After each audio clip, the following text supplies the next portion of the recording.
Mesdames, Messieurs, une fois de plus, bonsoir. Je voudrais poursuivre avec vous notre série intitulée Comprendre le mystère révélé de l'Évangile, chapitre 1, suite et fin. Ça, c'est le premier épisode. Dans le premier épisode, pour moi, j'avais commencé à vous dire que l'apôtre Paul a reçu un mystère. Le mystère en question contient toute la connaissance, toute la compréhension du plan intentionnel de Dieu qu'il avait formé en lui-même avant la formation du monde. Et nous avons commencé à dire que Dieu avait donc une volonté. Cette volonté était ce qu'il avait résolu d'accomplir, de manifester, de rendre officiel et de rendre, actuel, expérientiel dans la vie des humains. Et nous avons dit que cela était contenu en la personne de Jésus-Christ. Et nous avons également fait la précision en disant que lorsque nous regardons les Écritures, il y a ce qu'on appelle l'Écriture, il y a ce qu'on appelle l'Évangile.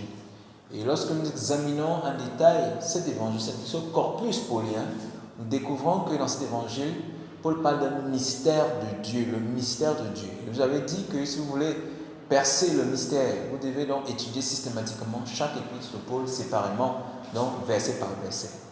Et nous avons dit que donc, le thème général de tous les 14 épîtres, c'est le mystère de Dieu. Et Paul résume cela dans son système de vérité, la théologie, qu'il résume par le mot en Christ.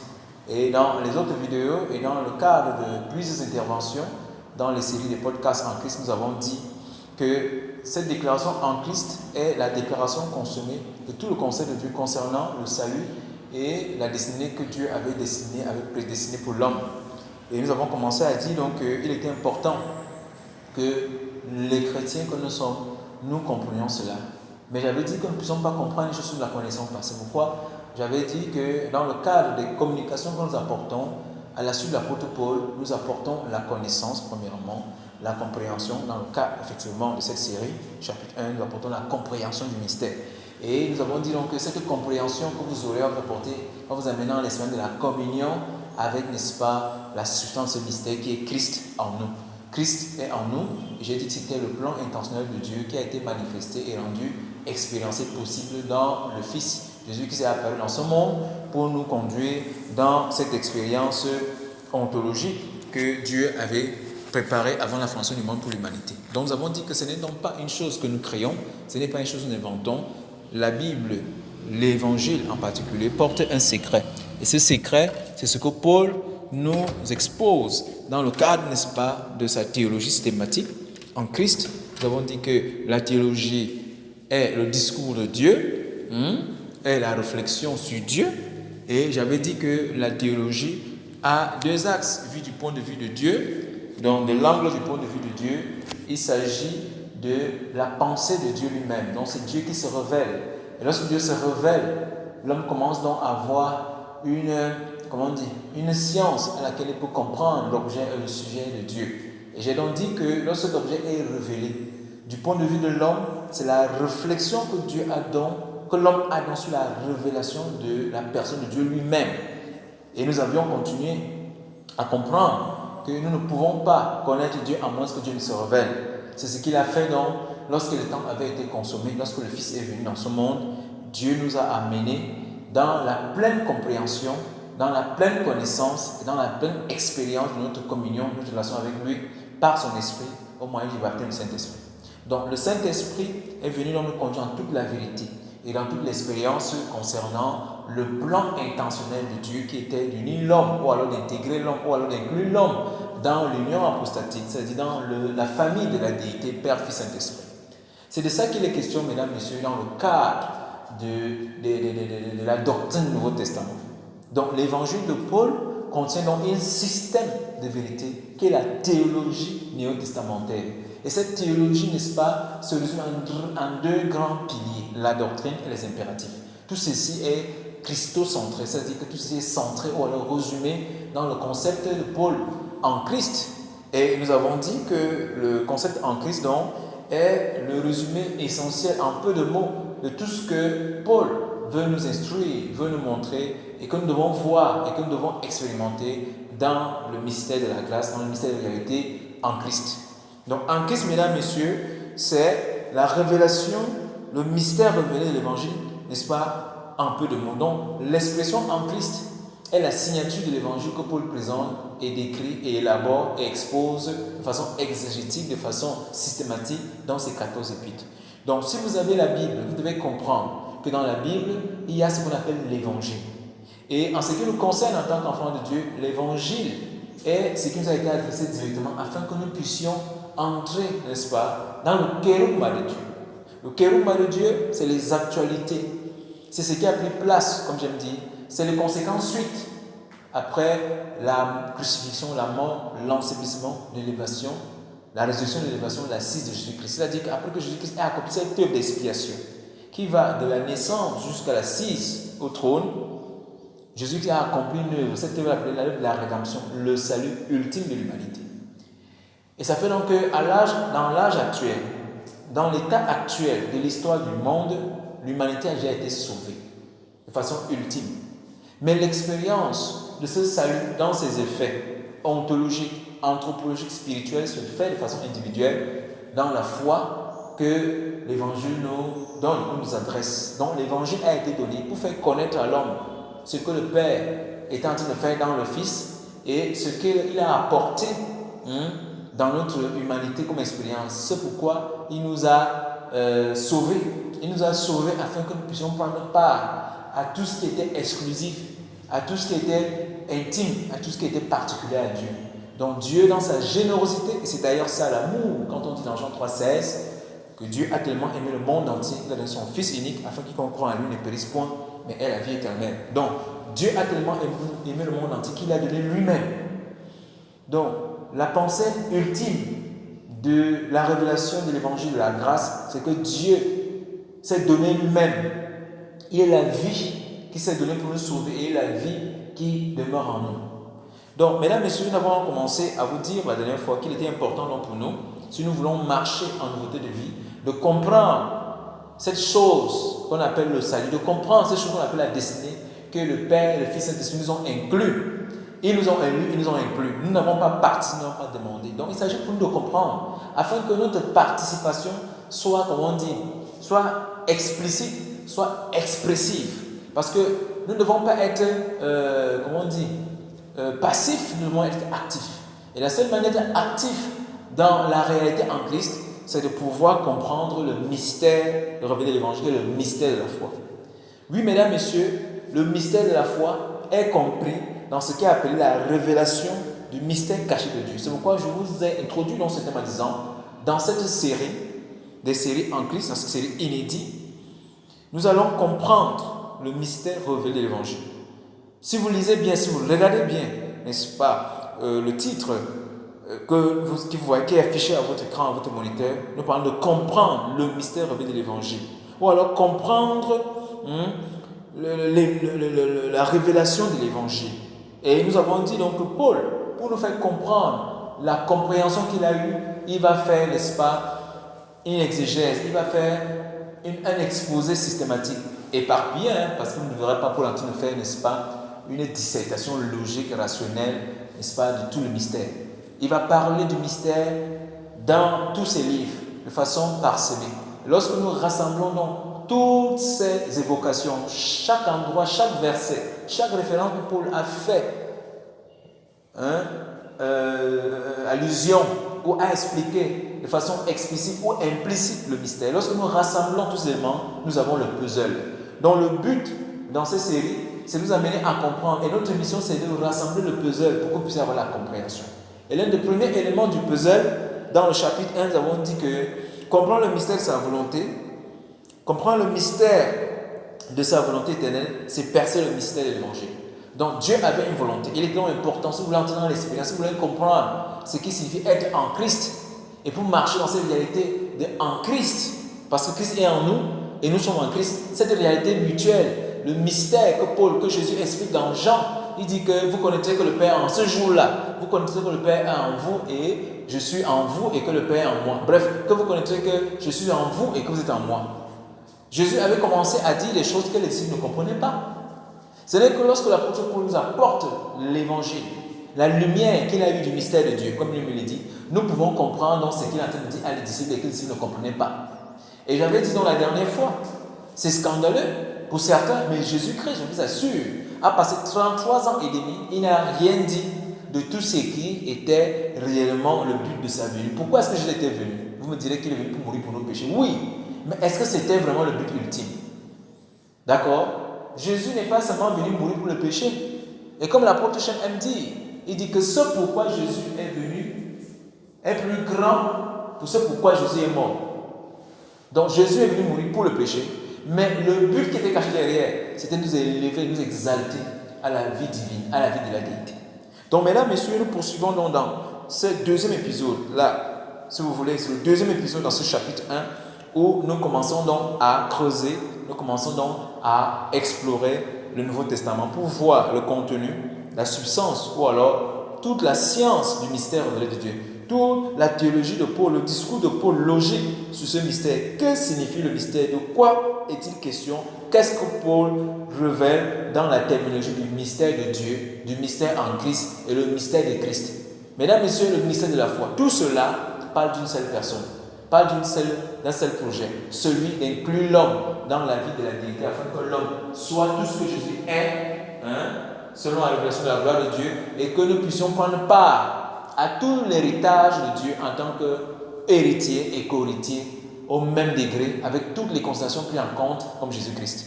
Donc, mesdames, messieurs, nous parlons de comprendre le mystère révélé de l'Évangile. Avant tout, nous devons réaliser qu'il y a un mystère dans l'Évangile. Donc, l'Évangile contient un mystère. Et nous avons commencé à dire que le mot mystère, en grec, le mot mysterion, veut dire la révélation. Et j'avais commencé à dire que le mot mystère veut simplement dire, contrairement à ce que beaucoup ont appris dans les écoles bibliques, il veut simplement dire le secret auquel on avait imposé un silence. Donc Dieu avait une volonté et souverainement comme ça, il a décidé de le manifester en un temps bien précis, arrêté dans son agenda caché. Et il a donc imposé le silence pendant tous ces âges, tant que le temps n'était pas consumé, tant que ces temps qu'il avait fixés souverainement n'étaient pas arrivés, à leur fin, Dieu avait imposé au silence. Aucun ange, aucun esprit n'a eu entendu dire à propos de ce secret. Et j'avais commencé donc à dire que Jésus-Christ même vient dans ce monde lui-même, il est tenu sous le serment du secret. Et voilà pourquoi pendant tous ces enseignements, pendant son séjour sur terre, 33 ans et demi, il a suscité 12 disciples. Il en a appelé plusieurs, mais il est resté avec 12 qu'il avait choisis, il les a formés, il les a dit beaucoup de choses sur le royaume de Dieu, les paraboles, beaucoup de choses. Mais nous nous rendons compte que Jésus-Christ est mort, malgré la douleur, malgré tout ce passé, malgré les traîtrises, malgré tout, malgré le rejet du peuple juif. Jésus n'a pas donné la raison fondamentale pour laquelle il était venu, qui est d'ailleurs révélée au travers, n'est-ce pas, des types, des prophéties et de la loi et des psaumes. Jésus venait pour révéler la gloire de Dieu et pour inclure l'homme dans cette gloire, afin que l'homme soit l'expression de la gloire de Dieu sur terre. Donc, Jésus-Christ a gardé le secret pendant tout ce temps et n'a rien dit à ses disciples. Et dans Jean, je crois, 16, 13 ou 12, 13, je vous donnerai le verset, ne vous en faites pas. Il dit, j'ai encore des choses à vous annoncer, mais vous n'êtes pas prêts à les recevoir, vous n'êtes pas prêts à les porter. En effet, lorsque Jésus-Christ voulait parler du mystère de sa mort, de sa crucifixion et les bénéfices éternels par rapport à notre salut, par rapport à notre destinée qui sera rétablie, les disciples n'ont pas voulu entendre ça. Vous vous souvenez que lorsque Jésus a dit qu'il devait mourir, Pierre a dit que personne ne pourra toucher son maître et qu'il faudra d'abord qu'on passe sur lui. Vous voyez, c'est ça les religieux zélés. Dieu, avec sa volonté, il avait caché, voilé tout cela à tous les hommes. Pour Pierre, s'est dit que non, il va prendre l'épée, il va défendre Jésus, il ne va pas lui tuer son maître. Il voulait montrer qu'il aime trop Jésus. Mais Jésus dit que non, Pierre, tu es loin du compte. L'intention du Père, c'est qu'elle vienne mourir. Ce sera un scandale pour les Juifs. Et ce sera un sujet de moquerie pour beaucoup. Mais derrière cette mort, le Père m'envoie accomplir une œuvre de réconciliation et une œuvre comment dire, d'exaltation. C'est-à-dire que dans la mort de Jésus-Christ, Jésus était en train de délivrer l'homme de façon ultime, de délivrer l'humanité. de la chute d'Adam, de tout ce que Adam avait introduit par son manquement de but, par sa chute, l'humanité. Et par sa résurrection, Jésus-Christ a mené donc à l'existence, à l'évidence, la vie et l'immortalité dans la personne qu'on appelle la nouvelle création. Dans la nouvelle création, parle de la création visible physique, la création spirituelle, l'humanité, l'homme nouveau. Donc Jésus-Christ devait d'abord mourir pour balayer le péché. Et en sa résurrection, il était la tête qui sortait de la terre, qui sortait de la tombe et introduisait donc une nouvelle race, une nouvelle réalité, une nouvelle espérance qu'on appelle les actualités en Christ. Mesdames et messieurs, ce sont tous ces détails qui sont contenus, qui sont capsulés dans la déclaration en Christ et dont le thème majeur central du Nouveau Testament est le mystère révélé de l'Évangile. Donc l'Évangile, qui est la bonne nouvelle, qui est les bonnes nouvelles de Jésus-Christ et de son œuvre, parle de ce mystère glorieux, à savoir que Dieu était en Jésus-Christ, réconciliant toutes choses avec lui-même, réconciliant le monde entier avec lui-même. On n'a pas dit l'Église. Regardez donc le mystère. Le mystère, c'est que Dieu, lorsqu'il mourait en tant que nous, païens, le peuple non juif, et il mourait également pour les juifs. De telle sorte qu'il réconciliait un seul homme nouveau. Donc, il réconciliait tous les hommes avec lui en brisant la barrière de l'inimitié. Tout ce qui empêchait l'homme de pouvoir avoir un accès auprès de Dieu, un accès libre en tant que fils de Dieu, a été détruit en la mort de Jésus, englouti et rendu nul et sans effet. Donc, vous devez comprendre ces choses. Et vous voyez donc que nous ne pouvons pas comprendre le mystère révélé sans comprendre le mystère que Paul enseigne, le mystère de la mort, le mystère de la crucifixion, l'ensevelissement et la résurrection, qui est appelé la rédemption et l'expiation.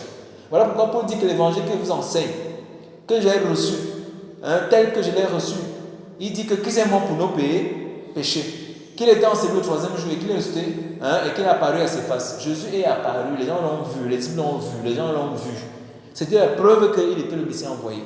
Accomplissant ainsi toutes les prophéties qui étaient dites à son sujet, à savoir qu'il viendrait délivrer le monde, délivrer, n'est-ce pas, les nations qui s'attendent à lui, qui espèrent en lui. Et il l'a fait, vrai ou faux. Jésus l'a déjà fait. Mais maintenant, les gens croyaient que ça s'arrêtait là. D'autres même disaient, ils se moquaient des Juifs, de moquer, n'est-ce pas, ceux qui avaient quand je dis, où est votre sauveur?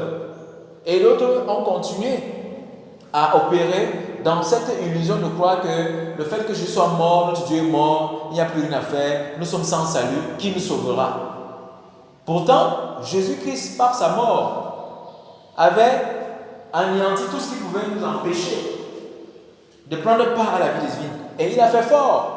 Par sa résurrection, il introduit la réalité de la vie et l'immortalité au moyen de l'évangile. Donc l'évangile est ce qui nous introduit dans l'expérience ontologique, dans notre chair, de ce que Paul décrit dans son évangile, la vie et l'immortalité.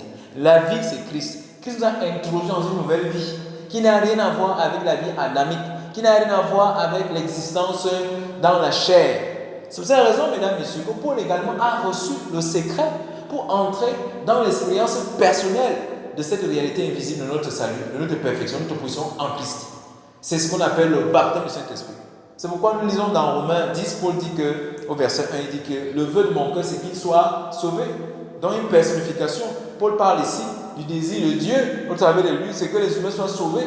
Il leur rend le zèle, il leur rend le témoignage, il voit, il apprécie. Oui, il témoigne qu'ils ont du zèle, mais sans intelligence, ne comprenant pas la justice de Dieu. Ils ont voulu établir leur propre justice. D'accord? Et Paul va développer donc les différents types de justice, la justice par la loi, la justice des œuvres et la justice de la foi. Il dit que, n'est-ce pas, la loi imposait ce qu'il faut faire afin d'être sauvé. C'est ce que les Juifs ont cru que la loi les imposait, que quand on va obéir la loi, nous serons sauvés. Nous pourrons sécuriser notre salut en accomplissant tous les commandements de Dieu. Or que non.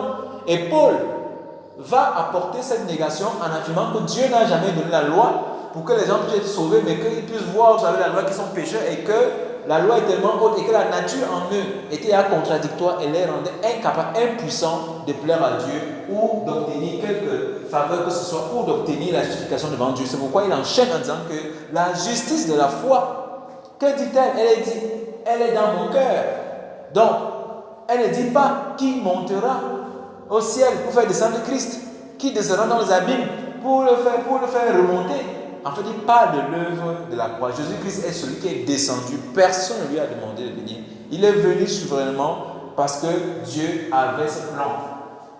Et Jésus est mort en tant que nous, avec nous, pour nous délivrer de toute tentative de croire qu'on peut être sauvé par nous. Donc l'œuvre de Jésus-Christ a été la satisfaction, l'expiation pour que Dieu nous accorde donc sa justice. Donc Christ est devenu notre justice. Et aujourd'hui, lorsque nous comprenons l'évangile, nous comprenons que Dieu nous a justifiés en Christ, avec Christ, au point où nous sommes aussi justes que Christ et nous sommes la justice de Dieu maintenant.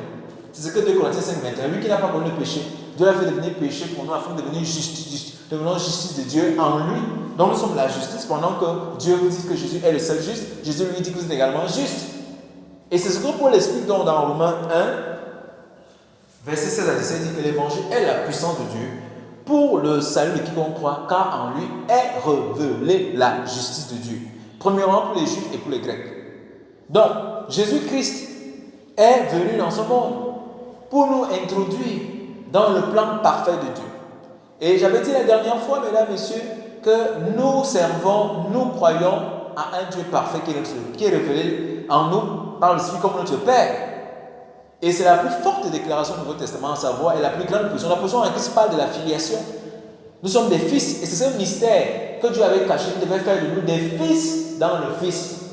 Et que nous devons être semblables, aussi justes que Christ. En fait, nous devons être exactement ce que Jésus est, et c'est ce que l'évangile de Paul révèle dans ses épîtres. Nous sommes fils de Dieu, nous ne l'étions pas. Mais c'était l'intention de Dieu. Dieu nous a toujours vus comme des fils. La première fois que Dieu nous a vus en Jésus, dans l'élection, comme Paul dit dans Éphésiens 1, il nous a vus comme des fils de Dieu. Et après que Israël ait reçu la fausse conception de Dieu, ils ont cru qu'ils étaient séparés de Dieu, que Dieu n'était pas digne de recevoir de Dieu. Pourtant, ils étaient des fils de Dieu. Même Adam, il dit qu'Adam était fils de Dieu. Donc, Adam a transmis donc, après sa chute, donc dans sa chute, cette illusion de séparation, où l'homme croit qu'il est seul, et voit maintenant Dieu, son créateur, son géniteur, comme un simple être tout-puissant, qui est méchant, et dont il faut apaiser la colère en faisant beaucoup d'œuvres, en faisant des sacrifices, comme nous le voyons dans la législation mosaïque de l'Ancien Testament. Mais le mystère qui était caché, c'est que nous ne savions pas, nous ne comprenions pas que nous étions les fils élus de Dieu au même titre que Christ. Christ est le prototypos. Et le fait que le Logos soit venu, Jésus-Christ, unique, fils unique de Dieu, c'était pour maintenant introduire toute l'humanité dans ce rang de fils de Dieu, véritable Dieu, véritable homme, au même titre que Christ. Et c'est ce que Jésus-Christ a inauguré. Et il commence donc à préfigurer cela dans ses discours. Dans Jean 16, il dit que je m'en vais votre Père. Qui est votre Père? Lorsque vous priez, après que Pierre lui a posé la question comment prier, il dit, dites votre Père qui est aux cieux. Jésus est en train d'inaugurer quelque chose de nouveau. C'est mystère, c'est que nous sommes les fils de Dieu. En chair, en autre, en français facile. Littéralement, vous qui marchez, vous êtes fils de Dieu. Mais nous ne pouvons pas entrer dans cette adoption plénière, à moins que vous ne receviez cette révélation que Paul nous fait porter, que Paul veut que nous comprenions au travers de son évangile. Donc, mesdames, messieurs, vivre efficacement tout salut, marcher en nouveauté de vie pour nous qui sommes croyants, nécessite que nous comprenions le mystère qui est caché dans l'évangile. Et je vous avais dit que le mystère est déjà révélé. Donc, nous voulons comprendre la révélation. La révélation a déjà été donnée. Mais c'est à nous de comprendre ces choses, nous approprier cela par la reconnaissance. Nous reconnaissons, nous acceptons ce que Dieu a fait de nous. Donc le but de ce message, c'est de comprendre que Dieu a fait de vous aussi fils que fils. Et que c'était le mystère de sa volonté. Souvenez-vous, nous parlons du mystère de sa volonté. D'après Éphésiens 1, 7, 11. Je vous avais dit de lire, j'espère que vous lisez. Vous serez attentifs à partir du verset 9, 10. Il dit, Dieu avait formé en lui-même une volonté. Donc Dieu avait une volonté, avait un désir, avait une intention, et il a gardé secret. Et il dit de réunir toutes choses en lui. Plus loin, Paul dira que de briser le baril d'amitié et d'amener l'un et l'autre, n'est-ce pas, dans une même unité, afin de faire un seul homme nouveau en lui-même. Donc, la séparation qui est entre les peuples, Dieu a brisé l'amitié. Et il a séparé, il a brisé la séparation qui était entre l'humanité et la déité.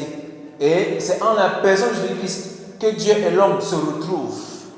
Parce que Dieu était en Jésus-Christ, réconciliant le monde avec lui-même. Donc c'est en la personne de Jésus-Christ que la déité et que l'humanité se rejoigne, se retrouve et sont scellés dans une union éternelle, infinie, indestructible en la personne de Jésus-Christ. Donc Jésus-Christ, ou alors la déclaration en Christ, ou Christ, est la révélation de l'union apostatique de Dieu et l'homme. Dieu et l'homme sont devenus un. C'est cette vérité, mesdames, messieurs, qui doit être portée à notre connaissance, portée à notre conscience, afin que nous marchions dans les fruits de cette réalité par la communion du Saint-Esprit. Mesdames, messieurs, nous parlons de comprendre le mystère révélé de l'Évangile. Ouangélion, qui est un mot translittéré du mot racine, l'évangile, c'est-à-dire que l'évangile, n'ayant pas un mot qui pouvait correspondre à la description du contenu de ce qui était révélé, ils ont trouvé le mot ouangélion. Donc c'est un mot translittéré ou alors mot à moté. C'est pourquoi vous voyez évangile ou évangélion sont à peu près de la même manière. Parce que ce mot voulait dire trop beau pour être vrai. Lorsque Paul a commencé à prêcher son évangile au 1er siècle, les gens ne le croyaient pas. Les gens lui disaient, tu es fou. Comment Dieu vient? Moi, il dit, vous êtes des dieux. Certains de vos philosophes l'ont dit. Il a commencé à dire que Christ est notre vie. Christ vit en nous. Il a commencé à prêcher, comme vous le voyez dans les termes tels qu'il est décrit dans ses 14 épîtres. Et les gens ont pris Paul comme un fou. Et les gens riaient et ils disaient, c'est pas possible. C'est trop beau ce que tu dis. Quand il disait que nous étions parfaits, les gens disaient, non, nous ne sommes pas parfaits, nous sommes pécheurs. Dieu, c'est quand les pécheurs nous séparent de Dieu. Paul dit, non, vous n'avez jamais été séparés de lui. Vous n'avez même jamais été séparés de lui. C'est une illusion qu'Adam a transmise par l'ADN à l'humanité, à sa première, à la génération des hommes qui sont venus avant la croix. Parce que vous devez comprendre que la croix de Jésus qui divise l'humanité en deux expériences. L'expérience adamique et l'expérience christique. Donc il y a toutes des générations qui sont venues de Genèse jusqu'à la crucifixion. C'est toute une génération. C'est la génération de la chute. Et il y a la génération après la croix. Et je voudrais vous donner un mystère. Nous ne sommes pas concernés même par Adam, ni de près ni de loin. Quand vous poussez la révélation de loin, vous qui êtes nés dans cette génération, vous êtes nés après la croix. Donc en fait, vous êtes la race que Dieu a manifestée sur terre après la résurrection. Donc vous n'êtes pas concernés. Mais maintenant, nous devons comprendre parce que le salut dont Jésus nous donne est centré sur lui et il ne nécessite pas les œuvres extérieures car personne ne sera juste devant lui. Voilà pourquoi, même dans cette génération, nous devons comprendre que nous étions vus en Jésus. Dans la première race, dans le stock de la première race, nous sommes vus pécheurs. Et Jésus est mort pour nous. Voilà pourquoi nous ne pouvons pas dire que nous sommes automatiquement sauvés. Non, nous devons comprendre que c'est parce que Jésus est devenu le second Adam et qu'il a sauvé toute l'humanité. Nous étions vus également en Adam. D'accord? Nous étions vus en Adam. Et nous sommes morts avec Christ. Et nous sommes ressuscités. Et Paul dit que la même chose, nous devons également nous voir maintenant dans la personne de Jésus-Christ. Donc, Jésus-Christ a mis fin au paradigme de la foi qui nous permettait de voir Adam comme notre source définitionnelle et créationnelle. Comme aujourd'hui la religion dit nous sommes descendants d'Adam, nous sommes tous pécheurs. Non. Comme un seul a péché, tous ont été privés de la gloire de Dieu. Par l'obéissance d'un seul, tous ont été ressuscités et amenés à la gloire de Dieu. Donc Jésus-Christ est celui qui est notre référence, est notre paradigme créationnel définitionnel. Jésus-Christ nous a recréés. Donc c'est une science que vous devez comprendre. Et lorsque vous suivez la logique de Paul, Paul n'est pas en train de dire que nous sommes pécheurs, nous sommes justes, qu'on a deux natures. Il est en train de dire qu'il n'y a que deux hommes, Adam et Christ. Dieu traite avec les têtes fédérales. Dieu créa Adam, engendra Adam, l'établit, n'est-ce pas, pour préfigurer en fait ce mystère. C'est que nous serons trouvés en Jésus-Christ, nous serons parfaits en Jésus-Christ, saint et irrépréhensible. Donc Adam a préfiguré cela. Et la chute d'Adam montait l'emphase, l'amplification de la grâce. Voilà pourquoi Paul peut dire, là où le péché a abondé, la grâce a surabondé. Vous voyez, ce genre de logique, ce genre de phraseologie, ce genre de construction, de phrase ou de déclaration montre l'emphase sur Christ. Là où la grâce a abondé, le péché a abondé, tant pour moi, la grâce a surabondé. Donc vous devez comprendre. Et ce n'est que lorsque nous avons la juste division, mesdames, messieurs, que nous comprenons le mystère de cette volonté. Et je vous ai dit, lorsque vous lisez maintenant, posément, les 14 épîtres, vous laissez un peu dans cet Testament, vous êtes frappés par la manière dont Paul présente les choses. C'est clair. Il y a un système de vérité qui tourne autour du mystère de Dieu. Paul explique le mystère de Dieu centré sur la personne de Jésus-Christ comme la source, l'origine, l'essence de toutes choses. Il est même la subsistance de toutes choses. En lui, nous avons le mouvement l'être. En lui, nous avons été créés. Vous voyez, il dit en lui, par lui, pour lui. Et j'avais dit donc que nous devons donc comprendre. Et la compréhension nous vient par l'étude. C'est pour cette raison que nous avons mis dans ce pied ces séries en Christ. Donc le but est de vous amener la connaissance. Comme j'avais dit dans le cas de Cyril l'a découvert, nous avons découvert le mystère caché de Dieu. Et je vous dis par exemple, je vous avais dit que Colossiens nous fait découvrir le mystère. Et quand vous allez dans Éphésiens, Éphésiens nous fait comprendre le mystère, il explique le contenu du mystère. Et j'avais dit que si vous lisez Éphésiens chapitre 3, Paul dit que ce mystère, c'est par révélation qu'il l'a reçu. Et il dit que lorsque vous allez lire ce qu'il vient de décrire sur le mystère en peu de mots, vous comprendrez l'intelligence qu'il a eue du mystère qui lui a été révélé. Donc, notre mission à nous, mesdames et messieurs, c'est de lire pour comprendre ce que Paul a compris. C'est de comprendre l'intelligence de Paul.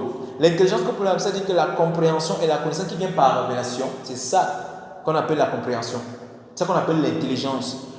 L'intelligence, ça dit que la compréhension qu'il a eue du mystère nous vient de la connaissance et de la compréhension qu'on donne l'Esprit Saint par révélation. C'est pourquoi il dit par révélation. Il faut que Dieu t'explique la face cachée de la croix. Il faut que Dieu t'explique qui était Christ et qui tu es en Christ. Ce sont des choses qu'on ne reçoit pas dans une école biblique, ce sont des choses qu'on ne reçoit pas à l'académie, mais dont on peut entrer en lumière. Lorsqu'on est régime, le Saint-Esprit va vous conduire systématiquement à cette vérité et vous va vous voir ça clair. On va vous faire voir cela clair. Dans tous les 14 livres, il ne parle qu'un thème, le mystère de Dieu. Le mystère de Dieu est le mystère de la foi. Si vous comprenez le mystère de Dieu, alors vous avez la substance de la foi. Vous comprenez comment la foi du Fils de Dieu opère en nous.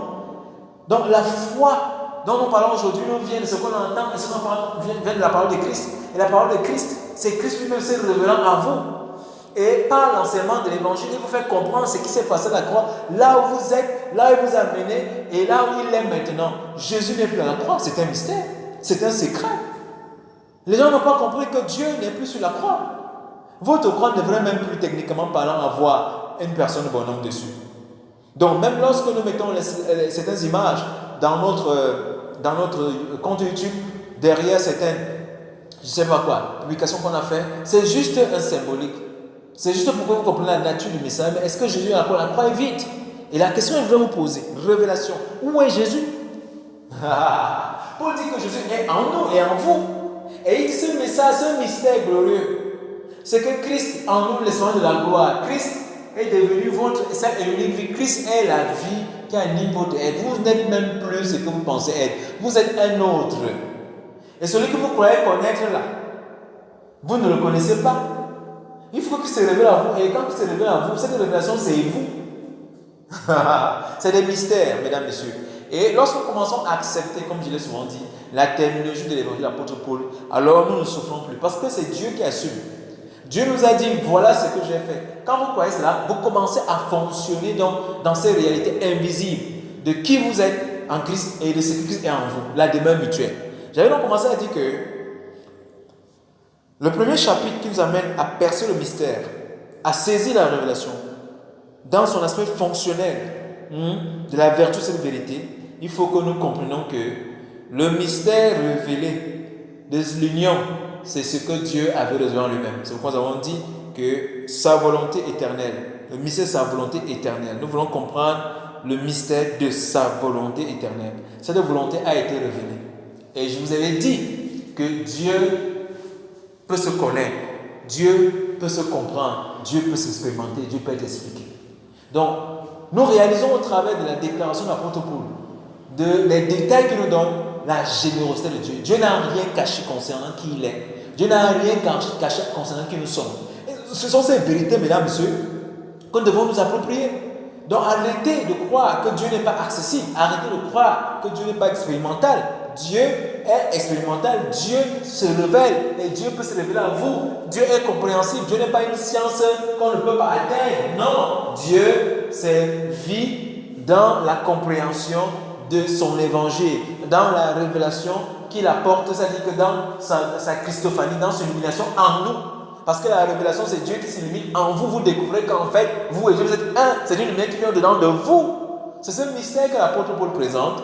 Et donc, nous ne devons plus aujourd'hui piétiner les pas en arrière pour nous approprier cette vérité. Mesdames, messieurs, c'est important de rentrer dans l'évangile pour retrouver, pour redécouvrir et surtout pour appréhender, comme je suis en train de vous l'apporter aussi, la connaissance, à appréhender, c'est-à-dire la compréhension, à saisir la compréhension que Paul nous donne. Il n'y a qu'une seule compréhension, et c'est Christ. Vous ne pouvez pas marcher dans l'espérance du salut qui parle de l'union avec le Fils, parce que le salut, c'est en une personne. D'accord? L'espérance de la rédemption, c'est en une personne. Dieu étant juste que son monde avec lui. Il n'y a rien que Jésus accomplissait, subissait à la croix, dont vous n'étiez pas inclus, vous n'étiez pas concerné ou vous n'avez pas pris parti. Vous étiez étape par étape. Il est mort avec nous. Il a été crucifié avec nous. Il est enseveli avec vous. Et pour faire un syllogisme et une logique, il dit si Christ est mort en tant qu'on est avec nous, il a été enseveli avec nous. Mais comment se fait-il donc qu'il va se ressusciter sans nous? Donc si Christ est mort avec nous, il est aussi resté ensemble avec nous, vous voyez dans Corinthiens. D'accord? Donc vous comprenez que Paul donne les détails. Et j'avais donc dit que le mystère de Dieu est expliqué en détail parsemé dans Corinthiens. Et vous voyez, donc c'est mélangé avec tantôt les impératifs, tantôt les problèmes de l'église qui résolvaient parce qu'ils n'avaient pas compris. C'était ça, la compréhension. Quand vous regardez les disparités, n'est-ce pas, les quatre types de la connaissance ou de la conscience de Christ dans les différentes églises. Quand je parle des quatre, c'est-à-dire que tous n'ont pas eu la même compréhension, tous n'ont pas eu la même conscience. Et c'est là, ça dépend de comment vous saisissez. Le mystère en lui-même n'est pas altéré. Le mystère, c'est nous qui devons prendre la chose telle qu'elle est. C'est pourquoi j'ai souvent dit que nous devons assumer la pensée du mystère de Christ, tel que nous sommes, tel que l'évangile, nous devons assumer cela. C'est lorsque nous assumons cela, c'est là où nous savons que nous sommes matures. C'est dans ça que nous devons fonctionner. Ce n'est pas à nous d'atténuer les propos de l'évangile. Ce n'est pas à nous de dire non, c'est des conclusions. Mesdames et messieurs, nous parlons de comprendre. Et là, nous mettons l'accent sur la compréhension. Nous avons dit que le mystère de Dieu, le conseil du mystère de Dieu, pour nous est révélé en trois grandes étapes. Il y a d'abord la découverte. Nous devons découvrir cela par nous-mêmes. Nous devons lire et parvenir à cette conclusion que tous les 14 écrits parlent du mystère de Dieu. Là, c'est la découverte. Vous devez avoir cette découverte systématique théologique, c'est-à-dire que de façon scripturelle, vous devez revoir les passages pour parler de ça. C'est pourquoi je vous ai dit que commencez à lire le Nouveau Testament, lisez les épîtres et répertoriez partout on parle du mystère. Faites donc un rassemblage, faites recoller les pièces, vous allez comprendre que Paul parle d'une seule chose et qu'il résume par la déclaration en Christ, il parle du mystère de Dieu. Et Paul maintenant donne les détails à gauche, à droite, tout ceci était pour vouloir amener les chrétiens à la maturité. Selon le peuple qu'il avait, Paul abordait un aspect du mystère. Tantôt chez les Éphésiens, il parle d'un mystère, mais il parle à un seul peuple et il parle d'une seule chose. D'accord? Lorsque nous faisons donc une analyse, le redécoupage de toutes ces informations, tous ces renseignements, nous avons un système de vérité qui est appelé la théologie. Et ça constitue ce qu'on appelle la doctrine. Techniquement parlant en théologie, ça s'agit de la doctrine, un enseignement, l'enseignement de Jésus-Christ sur le mystère de lui-même, le pourquoi il était venu et les buts et intentions. Et Paul découvre donc que ceci a eu lieu avant la fondation du monde. Christ, n'est-ce pas, avait été choisi avant la fondation du monde, pour Paul dans Éphésiens. L'élection du monde a eu lieu en Christ. Dieu a choisi Christ avec en pensée toute l'humanité, comme l'apôtre Jean l'explique. Donc lorsque Dieu choisissait Jésus-Christ, s'établissait comme le logo de chef de la création, préféré par Adam, nous étions élus en lui. Et Dieu avait donc fixé souverainement que où que Christ soit, nous serons avec lui. Quel que soit ce que Christ serait, nous serons. Et de façon systématique aussi, de façon parallèle aussi, ce que Christ devait subir, nous étions vus en lui. Voilà pourquoi Jésus-Christ s'identifie en nous, dans son incarnation, il prend la chair semblable à la nôtre, pour porter nos souffrances, et pour expier, pour sortir hors de nous, pour purger hors de nous, n'est-ce pas, l'espérance du péché. L'espérance de l'illusion de la séparation avec Dieu. Parce que c'est ça que nous devons comprendre. Ces informations, ces détails sont nécessaires pour comprendre ce dont je suis en train de vous apporter, ce qu'il appelle la science du mystère. La science, c'est quelque chose qui peut être vérifiable, qui a un objet, qui a un sujet, et qui peut être expérimental. Ce ne sont pas les choses que nous racontons. Mesdames et messieurs, nous parlons du mystère révélé de l'évangile. Nous savons que dans l'évangile, il y a un mystère, il y a un secret que l'évangile va porter à votre connaissance, à votre conscience, afin que vous puissiez fonctionner, que vous puissiez communier avec cette vérité qui est Christ en vous. C'est ça le but de ce message. Et si vous comprenez donc ce que je suis en train de vous expliquer, en fait, Christ est en vous. Et vous devez comprendre que ce que vous appelez la nouvelle naissance, ce que vous appelez la conversion, vous a induit dans une réalité invisible, dont vous ne pouvez être illuminé que par l'enseignement, par l'initiation en Christ. Et l'initiation en Christ consiste à vous enseigner systématiquement dans les détails de la face cachée, de la mort, de l'enseignement de Jésus-Christ qui était d'inclure toute l'humanité et d'amener l'humanité dans la vie Dieu dans laquelle vous êtes maintenant. Donc la position en Christ, c'est la position que Dieu a amené l'humanité. Et aujourd'hui, lorsque vous naissez, on doit vous éduquer dans cette vérité. On vous apporte cette vérité qui constitue donc la substance de votre foi, qui doit constituer, n'est-ce pas, le système de croyance des humains dans ces âges, dans ces générations. Donc nous devons apporter cette connaissance, premièrement, du mystère. Et nous devons insister sur la compréhension que Paul a eue afin que nous entrons dans la communion de ces mystères.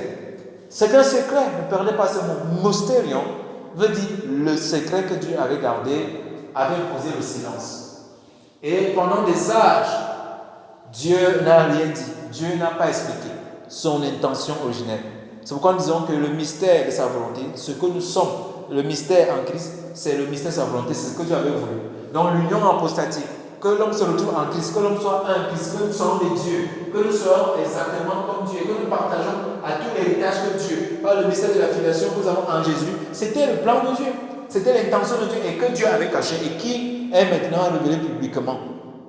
Mais je voudrais vous poser la question, est-ce que tous ont cette révélation? Est-ce que tous les personnes ont cette compréhension que Christ c'est eux? Est-ce qu'ils comprennent que la seule et unique vie qu'ils ont, c'est la personne de Jésus-Christ en eux? Comment comprendre que Jésus, Dieu, est en moi et il est au ciel? Ça, c'est le mystère. Et nous disons, lorsque nous acceptons, lorsque nous assumons la révélation qui nous est apportée au travers de la lumière de l'évangile en nous par le Saint-Esprit, nous ne souffrons pas de le dire. Nous n'avons pas peur de telles paroles parce que c'est mystique. Et nous avons été qualifiés, nous avons été préparés à porter cette révélation. Ce que les 12 n'ont pas pu porter, gloire à Dieu, Paul les a mis à jour. Mais à l'avant de la croix, les gens ne peuvent pas porter ces réalités.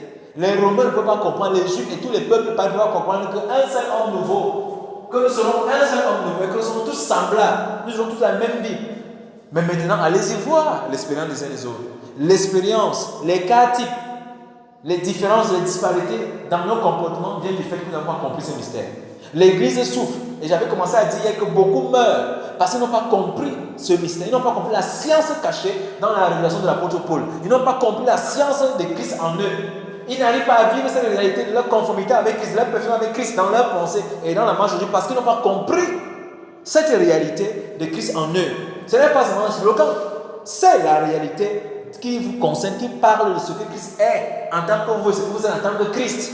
Bien entendu, avec une bonne différence. Vous n'êtes pas Christ Jésus, mais vous êtes exactement comme Christ. Vous êtes ce que Christ est, mais vous n'êtes pas la personne de Jésus. Est-ce que vous comprenez l'alliance?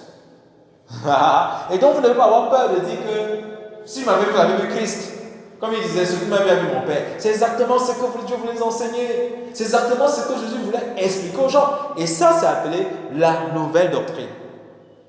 Voilà pourquoi vous ne pouvez pas être à l'aise. Parce que peu de personnes, comme il disait, n'ont pas cette connaissance en eux, ne comprennent pas cela, et c'est un scandale pour eux.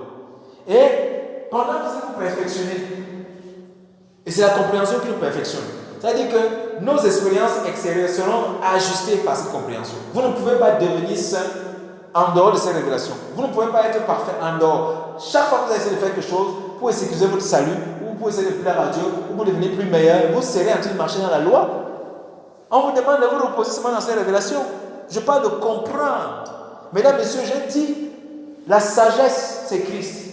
Et pour marcher dans la sagesse pratique, dans un monde extrêmement religieux, où les gens ne croient pas en Jésus, où les gens ont rejeté l'évangile, où les gens mentent sur les religions et les traditions, il vous sera difficile, n'est-ce pas, de vous démarquer du train quotidien, des expériences communes, parce que tout le monde fait la même chose. Il sera difficile de vous démarquer si vous ne saisissez pas la lumière de l'évangile, la compréhension populaire du mystère. C'est de ça qu'il est question et c'est ce que nous voulons vous administrer. Et lorsque le Seigneur fait nous entendants du mystère, c'est de vous expliquer comment fonctionner dans ce mystère, comment saisir cette réalité, comment marcher seulement par cette pensée. Ces énergies de Christ en vous deviennent efficientes, et vraiment capables de marcher dans qui vous êtes réellement en commençant par la pensée ajustée au-dedans de vous. Donc l'homme nouveau, comme pour le dire en 2 Corinthiens, se renouvelle chaque jour en qui il a été recréé. Est-ce que vous comprenez, mesdames, messieurs, je parle maintenant à l'église. Est-ce que vous comprenez que vous êtes une nouvelle création? Est-ce que vous comprenez que vous avez été recréé? Si vous saisissez cette vérité, alors marchez dans la puissance de l'Esprit Saint. Et voilà donc le but de cet esprit.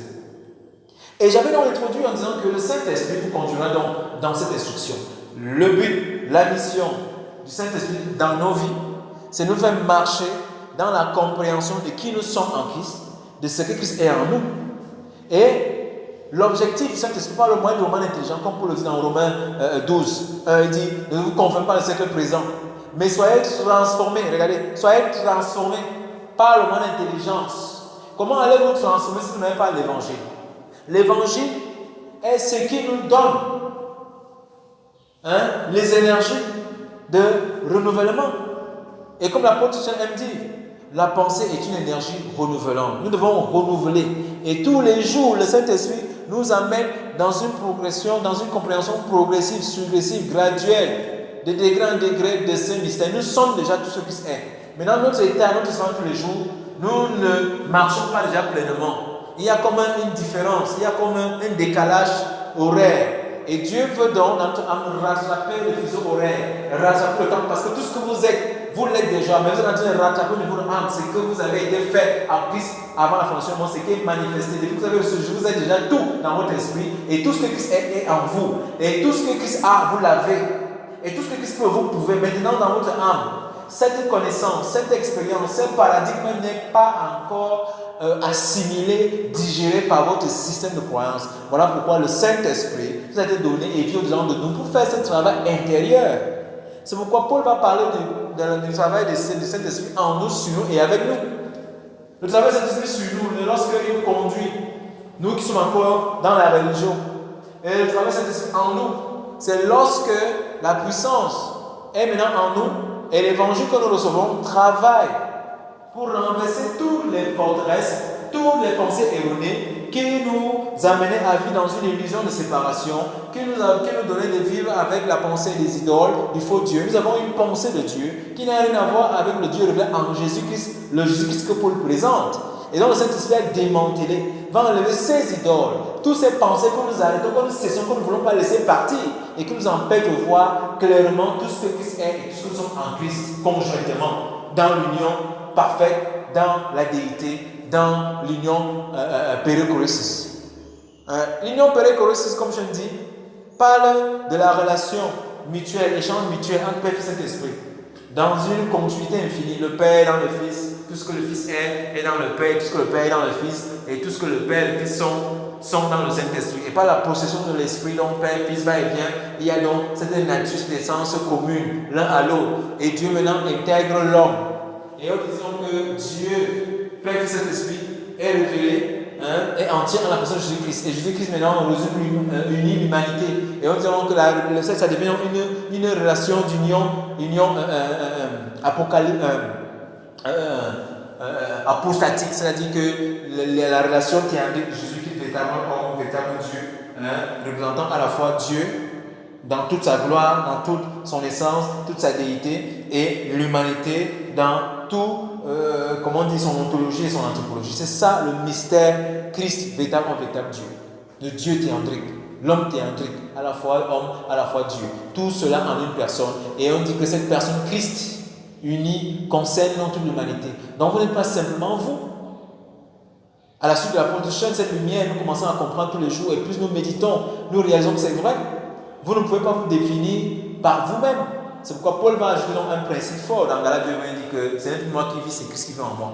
Et l'apôtre Jean enseigne cela en disant que le je que tu appelles toi, et comme je le dis, les identités que tu as toujours assumées aujourd'hui ne sont pas tes identités, ne sont pas toi, ce sont les faux toi. Le vrai toi est révélé dans un mystère que le Saint-Esprit apporte en nous montrant au travers des épîtres, au travers de la terminologie de l'apôtre Paul, au travers de la révélation de l'évangile, sur la définition, la description de qui est Jésus. En tant que Dieu, en tant qu'homme, c'est cela que nous devons porter comme cette image. Cette pensée, nous devons revêtir.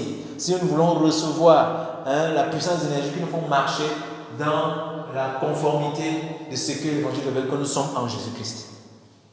Mesdames, Messieurs, nous parlons de comprendre le mystère révélé de l'Évangile. Épisode 1, ou si vous voulez, épisode 2, chapitre 1, suite. Nous allons venir comme ça doucement. Ça, c'est le deuxième épisode de cet évangile, le deuxième épisode de ce mystère, de cette série inédite, la saison 4 du mystère révélé de Dieu. Je vous avais dit que dans la première saison, nous n'avons pas le découvrir, nous avons le savoir, la connaissance. Nous vous donnons, n'est-ce pas, la connaissance théologique, c'est-à-dire systématisée dans les Écritures, donc de façon structurelle. Lorsque nous étudions le Nouveau Testament, nous découvrons que Paul parle d'un mystère. Il le résume en Christ, oui, mais il donne les détails. Il parle du mystère de Dieu, le mystère de la foi. Il explique cela comme le secret que Dieu, comme la volonté, comme l'intention de Dieu, comme le projet de Dieu d'unir l'homme, de faire l'homme et Dieu une seule famille, une seule chose, une seule personne. C'est ce secret que Dieu avait gardé, qui n'avait jamais été révélé dans les âges passés. Hitler n'a pas connu ça. Mussolini, je doute fort s'il a su ça. D'accord? Et je suis en train de vous dire que les implications de la compréhension de ceci vont nous apporter beaucoup de bénéfices dans notre marche quotidienne. Que ce soit avec nous-mêmes, que ce soit avec notre semblable, que ce soit dans les aspects des autres domaines de la vie.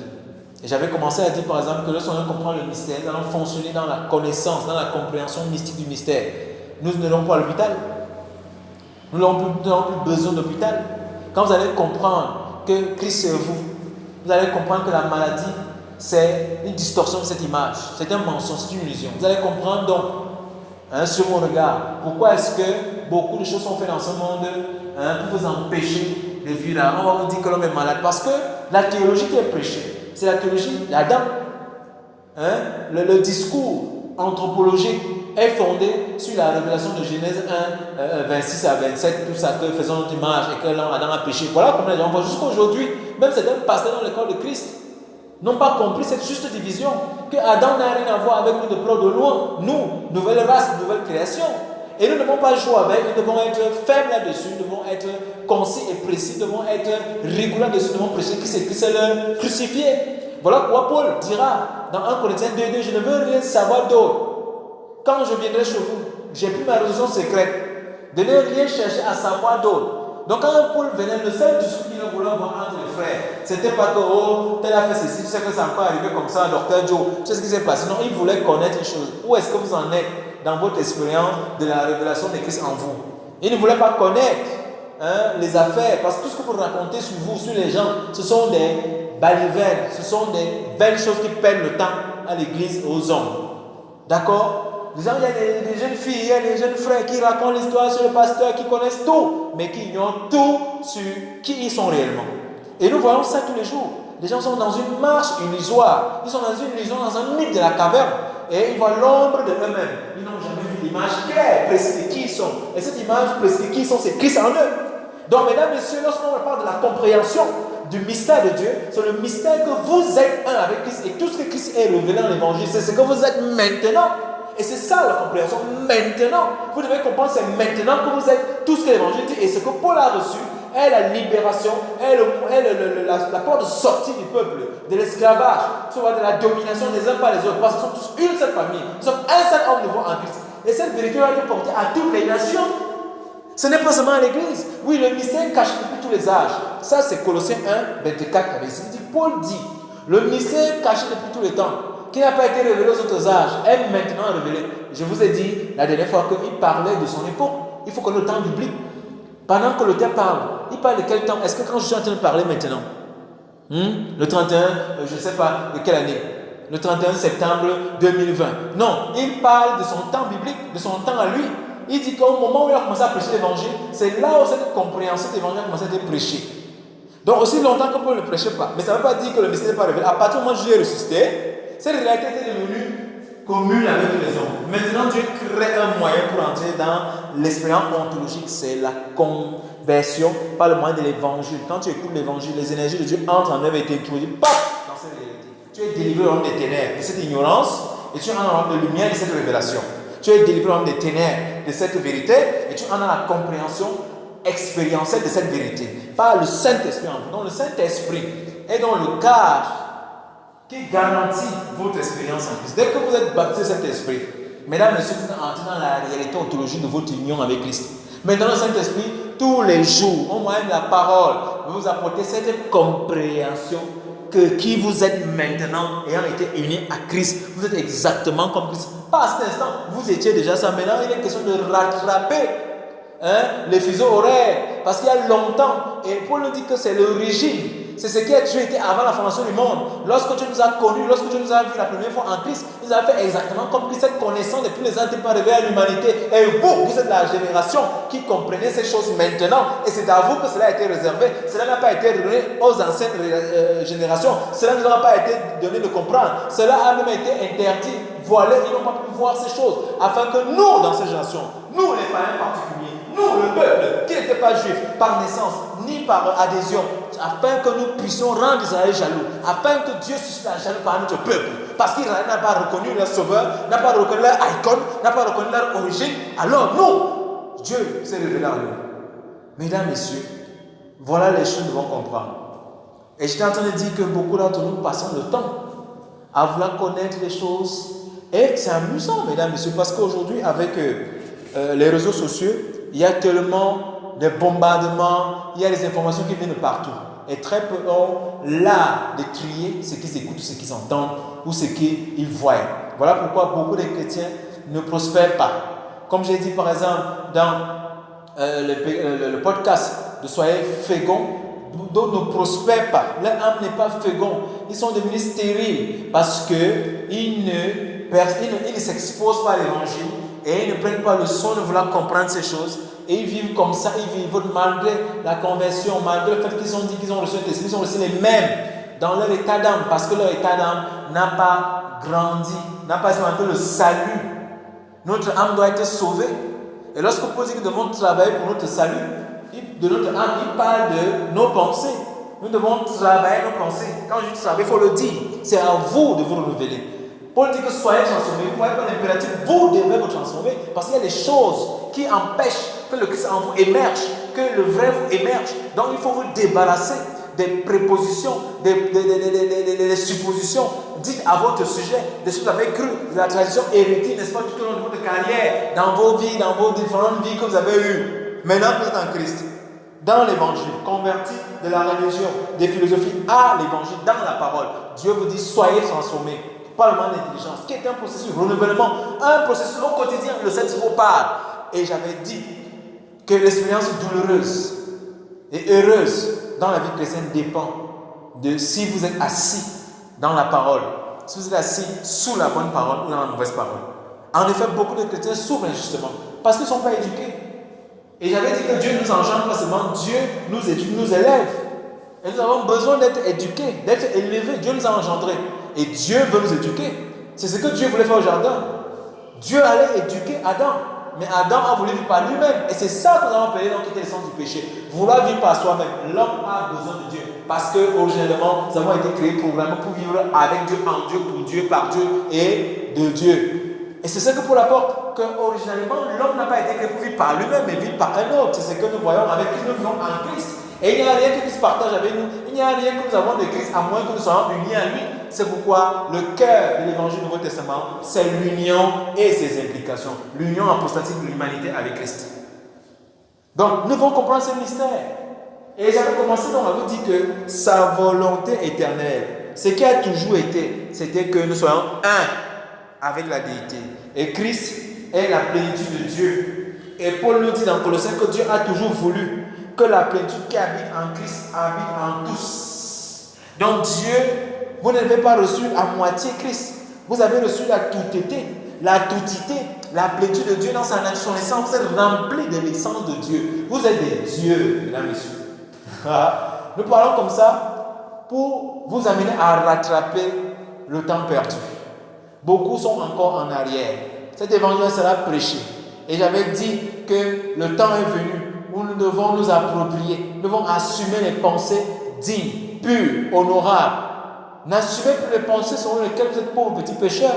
N'assumez plus les pensées selon lesquelles les pécheurs vous parlent de suivre. Non, nous avons dépassé l'étape et nous devons suivre le temps de l'esprit dans les générations et les âges. Le Saint-Esprit dans cet âge est en train de vous amener, comme l'apôtre Jean aime dire, dans le plein effet de ce qui s'est passé au premier siècle. Dieu est en train de ramener la révélation dans sa plénitude, tel qu'il a prêché, tel qu'il s'est révélé au premier siècle quand Paul a commencé à prêcher ce message. Donc, afin que personne ne puisse plus dire, se cacher comme Adam, mais que les gens soient trouvés revêtus, soient trouvés vêtus de la pensée de Christ, et non nus. Parce que les gens ont une gloire qui vient du monde, ils ont une image qui vient de la chose. Je suis ceci. Non, ce que tu dis que tu es. Si ce n'est pas centré dans la révélation du mystère de l'évangile, Christ en toi, tel qu'il s'est décrit, alors c'est une fausse identité. Tu dois te départir de cette fausse identité pour revêtir Christ, pour saisir Christ. Comment tu saisis Christ? Par la révélation, d'après l'évangile. Nous sommes sauvés dans l'évangile. dans les termes de l'évangile. Nous comprenons que nous sommes dans les termes de l'évangile. Et l'évangile, c'est quoi? C'est la révélation du mystère de Dieu. Glory, glory, glory, glory. Mais là, monsieur, nous parlons de comprendre le mystère révélé de l'évangile de Dieu, épisode 2, chapitre 1, épisode 2. Donc, nous sommes en train de développer déjà les détails du mystère de sa volonté éternelle. Éphésiens chapitre 1, 7 à 11. Je vous ai dit de lire ce passage. Je ne vais pas lire pour vous parce que beaucoup d'entre vous assumez les interprétations erronées. Vous n'avez pas vérifié. Je veux que vous ayez vérifié. Hein? On a dit que vous devez vérifier, éprouver les esprits et ce qui est bon. Connaître si nous sommes des esprits du diable, si nous sommes des faux prophètes antichrist. Allez vérifier. Et vous appelez cet esprit en vous, comme je l'ai dit. Je l'ai souvent dit. Je l'ai dit au début de ce chapitre, de cette série. Que vous avez cet esprit. Le Saint-Esprit vous attestera. Et le Saint-Esprit ajoutera. Et le Saint-Esprit vous dira que c'est la vérité ou c'est pas la vérité. Quand vous regardez Christ, vous ne vous voyez pas. Qu'est-ce qui vous parle le plus? L'évangile d'Adam ou l'évangile de Christ? Qu'est-ce qui vous parle le plus? L'évangile de Moïse ou l'évangile de Paul? Beaucoup sont à l'aise dans les combats spirituels. Non, le vrai combat spirituel, c'est de renverser les forteresses qui nous empêchent d'élever dans la compréhension du mystère de Dieu en nous. Christ, notre vie, notre seul unique destinée. Ce que je suis, ce que Christ est. C'est la philosophie de Paul. La philosophie de la vie, c'est Christ ma sagesse. Et Christ m'a fait sagesse. Christ nous a fait rédemption. Est-ce que vous comprenez un peu le langage? Est-ce que vous comprenez un peu la terminologie? Est-ce que vous comprenez la grammaire de Paul? Est-ce que vous comprenez les temps verbaux que Paul utilise? Il dit maintenant, nous sommes fils de Dieu. Maintenant, nous sommes un autre. Nous ne sommes plus l'ancien. Nous sommes la nouvelle création Christ. Mesdames et messieurs, ça c'est l'évangile. Ça c'est l'évangile. Est-ce que je prêche à quelqu'un? Est-ce que je parle à quelqu'un? Est-ce que j'enseigne à quelqu'un? Je vous ai dit donc de lire Éphésiens chapitre 1. Nous allons chuter, mesdames et messieurs, versets 7 à 11. Je vous ai dit également par rapport à la découverte, pour comprendre donc théologiquement, scripturalement, le mystère de Dieu qui est capturé dans la déclaration de Christ. Lisez Éphésiens entier et focalisez-vous également au niveau de Colossiens, le mystère. Paul dit dans le mystère, parlant de la contenu scripturaire. Parce que c'est que Paul parle que nous prêchons autre chose que Christ. Il dit le mystère de Dieu caché dans tous les temps, mais maintenant révélé aux saints. Donc les saints, si tu es saint, si tu es régénéré, si tu as reçu Jésus-Christ, si tu as reçu Saint-Esprit, si tu as été baptisé Saint-Esprit, sache que tu portes un mystère. Tu portes une vie. La totalité de Dieu est en toi. Tout ce que Dieu est en toi. Tout le royaume de Dieu est en toi. Voilà ce qu'il faut dire. Oui, ne devons plus avoir peur de ça. C'est écrit. Et j'ai souvent dit que les gens citent Paul comme des citations permettées à la tautologie. Ils évoquent Paul seulement dans les prédications. Ils vont chercher les mystères. Ils prêchent Élie, ils prêchent Esaïe, ils prêchent Moïse. Après, maintenant, ils disent aussi comme Paul a dit. Non, Paul est la doctrine. Paul est le fondement du canon de l'Église néo-testamentaire. Ce que Paul dit est la révélation, l'unique révélation dans laquelle nous devons être enseignés, éduqués, formés, instruits, n'est-ce pas, suscités à la maturité. C'est ça qu'il est question. Et je vous ai donc dit que l'apôtre Paul, en son mémoire en Christ, parle d'un seule chose, le mystère de Dieu, qui détaille en détail. Donc le mystère de Dieu étant l'union unie à Christ et ses implications. Qu'est-ce que ça vous dit? Qu'est-ce que ça vous parle de comprendre que la totalité de Dieu est en vous? Qu'est-ce que vous comprenez? Quelles sont les résolutions? Quels sont les changements mentaux ou alors de pensée que vous avez adoptés maintenant quand vous comprenez que ce n'est plus vie qui vivez? Qu'est-ce que cela implique dans votre marche, dans votre relation avec le prochain? Qu'est-ce que cela implique? Mesdames, messieurs, effectivement, c'est là où le vrai combat commence. Lorsque vous réalisez que vous n'êtes plus vous-même, vous trouverez des gens dans l'église, les faux frères, vous trouverez des gens tout autour dans votre famille qui tenteront de vous distraire en vous rappelant, tu te souviens, dans les discussions de tous les jours. Mesdames, messieurs, nous devons être fermes et grandir dans la discipline, dans nos conversations avec les membres de nos familles, dans la discipline avec les membres, avec notre époux, avec notre partenaire, parce que la plupart ne saisissent pas, ne refusent de saisir. D'accord? Ils sont immatures. Et l'immaturité, c'est que les gens n'arrivent pas à s'élever, à s'éveiller, à être conscients de Christ en eux. La toute suffisante, notre suffisante vie. Mesdames, messieurs, ne jouez pas avec. C'est là où Paul parle. C'est là où l'apôtre Jean dit que c'est une affaire de vie ou de mort. L'expérience de la mort expérience tous les jours viennent et se prennent la vie des gens parce qu'ils ont manqué le but de voir que Christ est la vie, tel que Paul nous révèle dans ses Écritures. La vie et la joie. Et une vie motivée par l'essentiel, comme j'aime dire, c'est Christ en moi. Une vie inexistante motivée par la joie, par l'essentiel, c'est Christ. Si tu ne vois pas ça, Christ, il n'y a rien d'autre, mon ami. C'est de ça qu'il est question. Donc, mesdames et messieurs, nous voulons nous arrêter là. Nous allons revenir, nous allons expliquer jusqu'à ce que votre tête, votre cerveau saisisse cela. Afin que les énergies qui opèrent dans notre pensée jaillissent, soient activées, que l'exousia, que la dunamis et toutes les énergies, la puissance de Dieu dans le Nouveau Testament commencent à opérer en vous. Comme Paul le dit, la puissance de Dieu est en marche en nous.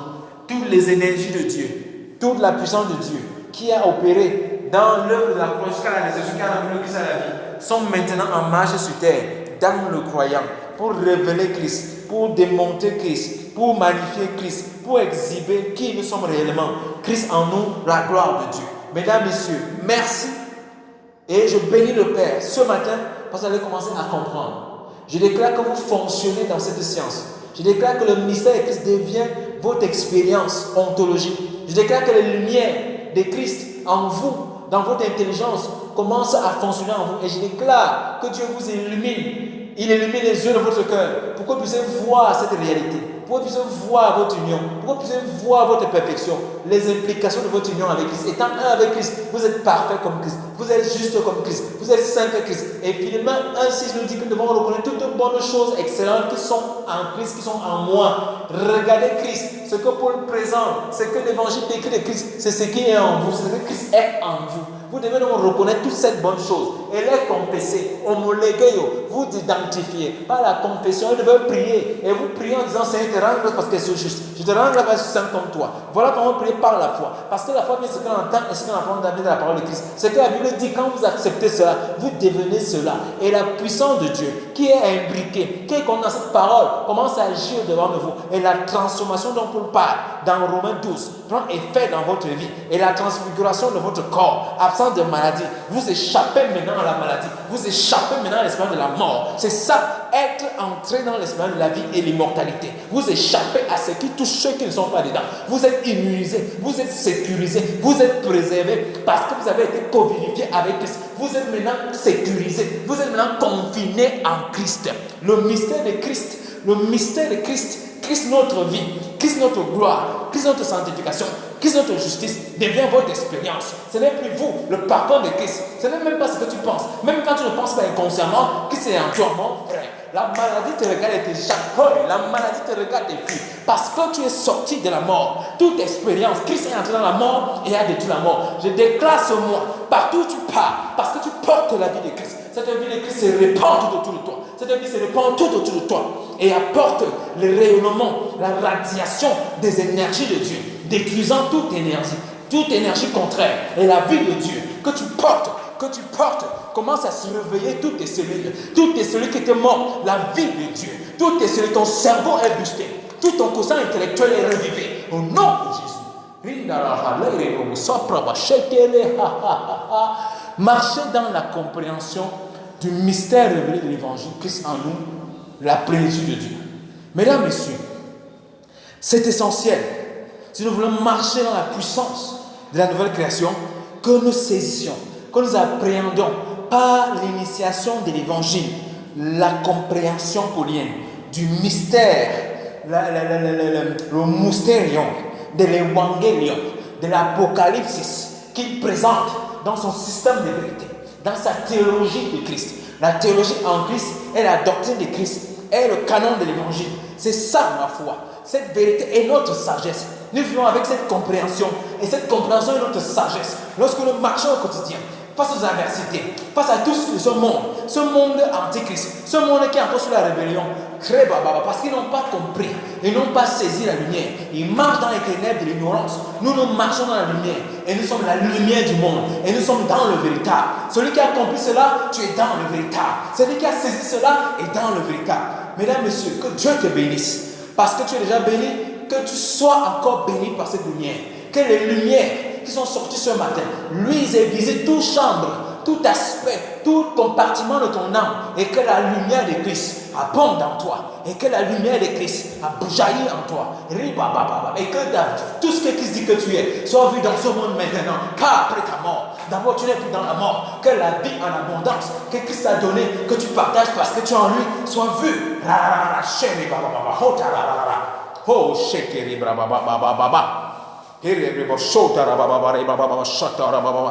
Oh, thank you, Father. Père, je veux te dire merci pour la communication en Christ que tu as donnée. Ce soir, je bénis tous ceux qui écouteront. Je déclare que les effets salvifiques, toutes les énergies qui ont été relâchées par cette parole, saisis et visite quelqu'un et le délivre des ténèbres et l'inclus dans la lumière en Christ. Et qu'ils puissent voir Christ comme leur seule vie. Qu'ils puissent voir Christ comme leur véritable destinée et qu'ils puissent marcher en nouveauté de vie dans cette pleine conscience de ce qu'ils sont en Christ et ce que Christ est en eux. Thank you, Father. Et merci parce que cette compréhension va affecter tout le monde de leur vie, va affecter toutes les juridictions de leur vie au nom puissant de Jésus. C'est en tant que fils, en tant qu'intendant, mandaté pour porter cette conscience dans les pensées que j'ai priées. Amen. Dis Amen. Amen. Thank you, Father.